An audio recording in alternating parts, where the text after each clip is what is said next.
if you're an entrepreneur right now, the number one thing that you have to understand is you have to know your numbers. And whenever I talk to a business, they're not doing so well, the one common thing I find is that they have no idea what their numbers are. They go by feel. They go by how many customers they think they've got, this month over last month, but they don't have an accurate thinking of how things are going.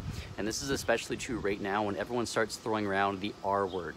When you start hearing the R word, everyone tends to tighten up a little bit. And what your numbers will do, even though we don't like tracking them because it's hard, it's difficult, and it's cold, right? But right now, when everyone starts throwing around that R word, we start to slow down in how we are marketing our business and how we're talking about our business, right? And we start to pull back on spending on our marketing, our business.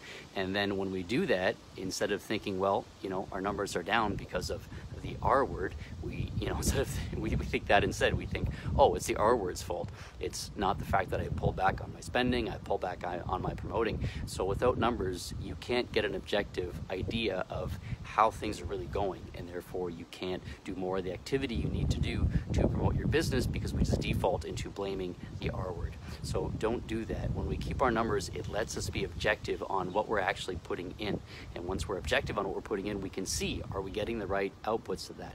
It's very simple, but we don't like it because the numbers aren't sexy. They're not like a new marketing or promoting campaign or a new launch or anything like that. That's all exciting stuff.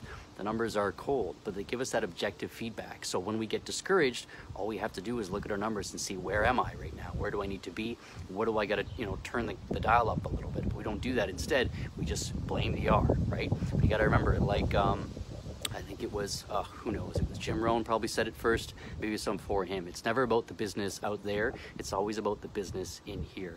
So I hope one day that we work together in improving your business and maximize your results in both your business and lifestyle. But if we do that, please keep in mind, we have to get those numbers, so we have to know objectively what's going on so we can fix it. So hope that helps. And remember, going into the situation that we're going into, your numbers are very, very important. Even though we don't like them and we like to go by feel and how positive and optimistic we feel about our business, we got to get that objective feedback too. So I hope that helps, and I will talk to you later.